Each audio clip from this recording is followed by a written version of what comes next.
Welcome to Everyone Has a Story, the podcast that dives deep into the unique stories that make us who we are and where stories come to life and voices find their place. Because no matter who you are, where you've been, or what you've been faced, your story matters and it deserves to be heard. So come along as we explore the tapestry of human experience, one thread at a time. Now here's your host, Leonard Chamblee. Hello everyone and welcome in. David E. Young and his brother grew up in southwest Arkansas. They often played in the middle of Highway 70. Well, back then it was a gravel road, kind of like this one. One day they were playing in the road and they heard some strange music coming from the woods. So they snuck over there to see what it was. And what they found was, I'll let him tell the story. I became interested in music when I was just a small child. And I can remember my brother and I were playing out in the middle of Highway 70 one day. It was a gravel road, and there was probably 3 cars a day came up and down that road. And we heard the sound, and I was probably 5 years old, and I'd never heard live music. And so we, like the Pied Piper, we started following that sound, and we went down to a neighbor's house. And this fella and his wife were sitting on the front porch playing the guitars and singing. That's the first live music I ever heard. And I guess I got hooked on it then. And I can remember using a broom for a guitar, you know, when I was a kid, pretending it was a guitar. And then as time went on, there's musicians in my family, back down on my dad's side, and fiddlers and whatever. And my dad loved the fiddle. And he could play a little bit, but he had an injury on his hand, and he wasn't much of a fiddler, but he loved it. And his dad played, and so it was just a big thing. He talked about it a lot. My dad was kind of a shy fellow, but he talked about it a lot, and I was interested. My mother sang continuously, and that's where I got my singing interest, I guess, from my mother. Well, I grew up mostly here in Howard County, Arkansas. When I first became interested in writing, my wife and I took a trip to Nashville, Tennessee, and it was the 4th annual big-time fanfare. I think they call it something else now, but this was back in the 70s, late 70s. And we had a great time. We got to see all those people that I'd heard on the radio and all through the years, and so when we came back home, my wife, Patsy, made a statement to me one day. She said, "Well, David, you could write." I said, "Do you really think I could?" And she said, "Well, sure you could." So I started trying, and sure enough, I started turning out some little old songs. And of course, you know, every time you write one, you think it's a masterpiece, but when you look back on them now, they're kind of pitiful. Wake up and smell the coffee, it's time to face the day. It's 2 hours shy of sunup, you're gonna sleep your life away. The bacon's in the skillet, the biscuits on the bake. So cowboy, roll your butt out, or you be... But it was encouraging enough that I kept trying, and I've written probably over 350 songs in the past, and I was like 33 years old when I started, and so I've written several since then, and of course they're all masterpieces. When you become interested in writing, it just almost takes you over, and if you're really interested in it, and you'll carry that paper in your pocket and your pencil always with you, and then you'll get around to taking a tape recorder with you, a pocket tape recorder. So if you have an idea, because they're fleeting, if you think of, man, that's a good idea, but if you don't put it down in some form right then, you'll forget it when you get 100 yards down the road if you're traveling.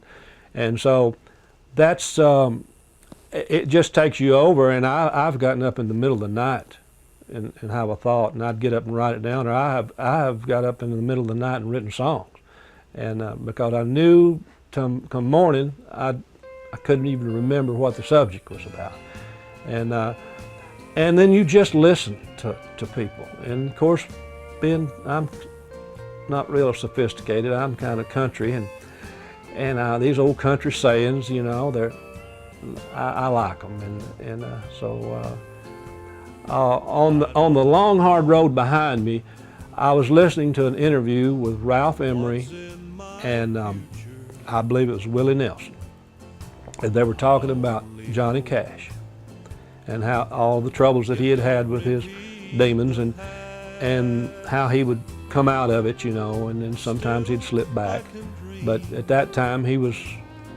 doing well, and Willie Nelson made a statement.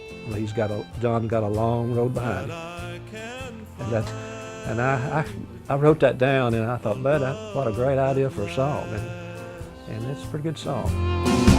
I've got a long, hard road behind me. I hope I never travel it again. I've got a long, hard road behind me, and I've got the scars that show just where I've been. Well, actually, the process of writing a song, sometimes you'll get a little melody line in your head, and you pick a guitar up and you'll work with that, and then you'll work with trying to come up with lyrics to fit that melody line. Sometimes a big portion of the time with me is I get a hook line, and then I try to work it from there, and then you can either do it a slow song or a up tempo, you know, and depending on what you want to do. And I tend to try to use maybe too many chords, but that makes for a beautiful melody. You know, so many of the old country songs, you know, 3-chord songs, and they're treasures, they're classics, and I've sung them all my life. But I do like a beautiful melody, and you can get that with it seems like it takes more chords to do that. And by the way, I probably don't know what I'm talking about because I don't read music. I don't know one note of music, and so that's just me.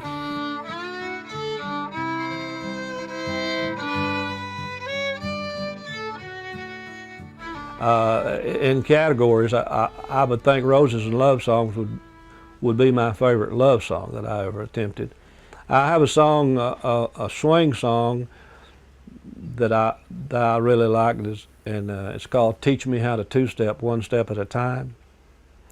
And I don't know why George Strait's not making himself rich with that, but maybe someday. And then on the inspirational side, I wrote a song called "He Has the Power," which is kind of along the lines of How Great Thou Art. And then I wrote a recitation called "A Talk with God." And then but probably the best thing I've ever written, I have a couple of CDs on songs for children. One's inspirational and one is educational. My wife is a very lucky woman. Actually, I'll play that for her. Actually, I'm very lucky to have Patsy. We've known one another since grade school, and we just celebrated our 47th wedding anniversary. We started dating over 50 years ago, and our families were connected way back in the 20s and so on. And so Patsy's she's just a great person, and she's a school teacher, and she loves her work, and she does a good job because I have taught with her. We went to Alaska one year and taught. Then just we were the only 2 teachers in the school, and that's when I learned what really a good teacher she is, and the students are really lucky to have her. because she cares that they learn. My first car was a truck. I had a 41 Ford and had a flatbed on it, and I gave $55 for it.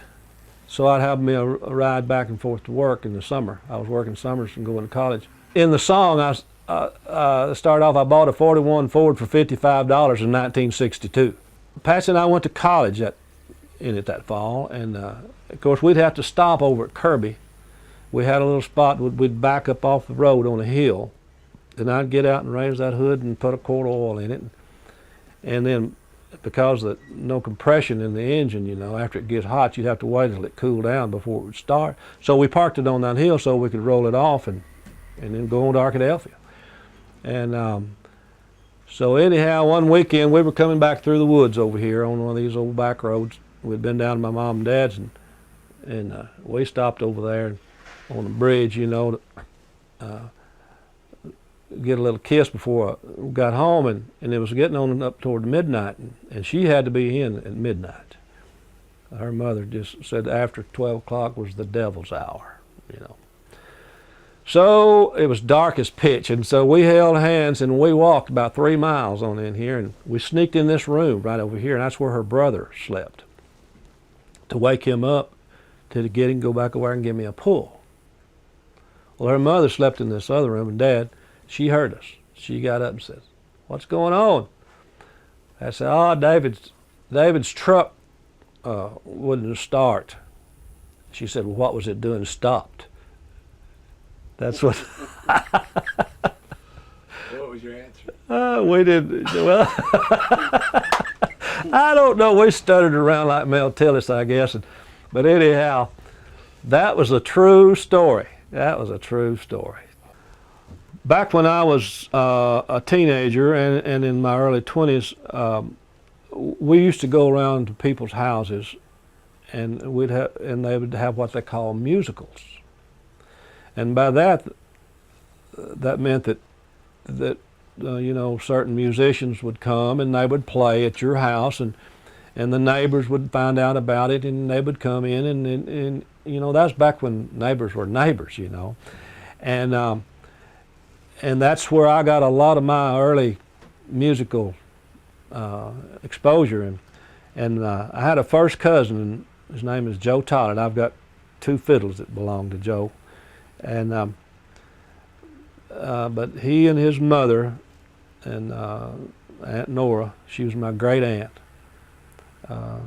We went to their house one time to play music.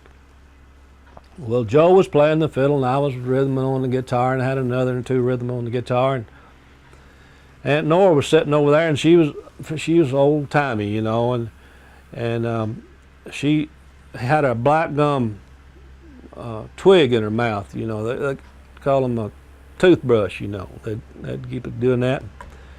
And the reason why she used black gum is because it has a sweet taste to it. And it'll fuzz up, you know, and it won't just splinter off. And so she'd, every once in a while, she had her snuff glass. And she'd take the lid off of that glass, and the Garrett or whatever the brand name was, and she'd stick that end of that toothbrush down in that and get snuff on it, and then she'd put it in her mouth and she'd move it around like that. You know, that was just the way folks did back then, you know. And well, anyhow, after a while, Joe got through playing in tune, and there was an old man there, and his name was Louis Atchley, and he played the fiddle.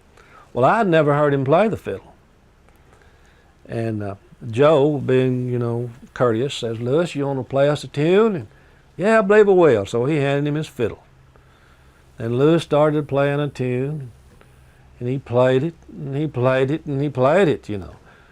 And after a while, he got done, and Aunt Nora, she had that toothbrush in her mouth. She leaned over to my mama, I think was sitting next to her, and said, "It'd take a tape as big as a barrel head to record a tune that Louis played." And, you know, we had those little Webcore reel-to-reel recorders, you know, and the tapes were about, you know, 5 inches across. But Aunt Nora thought it would take one as big as a barrel head to record a tune that Louis played, because he played so long. several years ago, my son and daughter-in-law,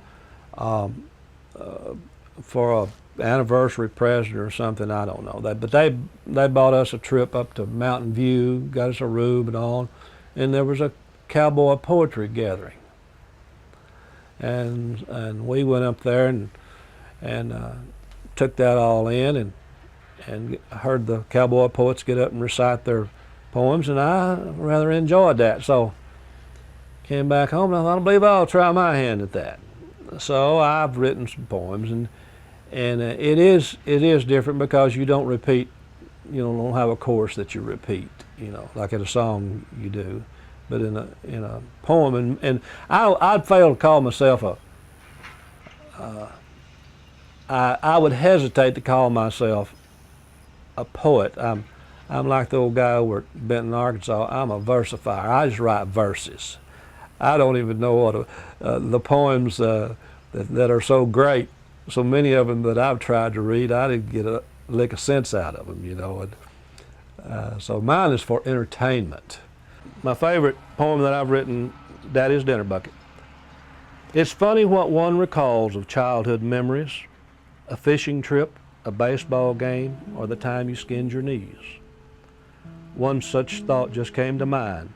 Don't know what made me think of it. I remember how I used to love to open up my daddy's dinner bucket.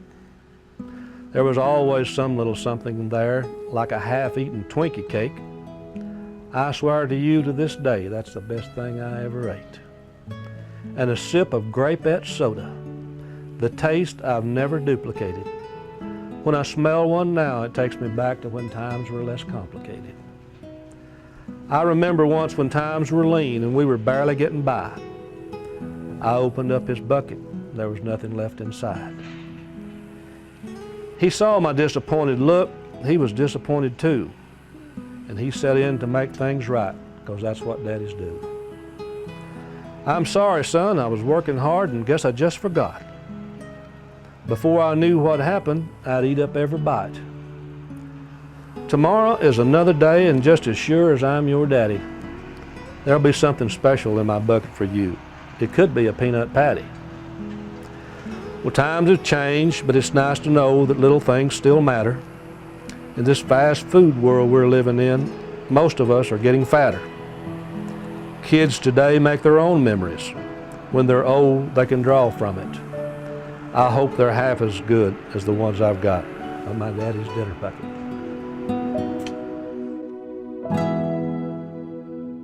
Thanks for watching. If you like this podcast, please tell your friends about it and hit the like button. And if you have a story that you'd like to share, drop us a line.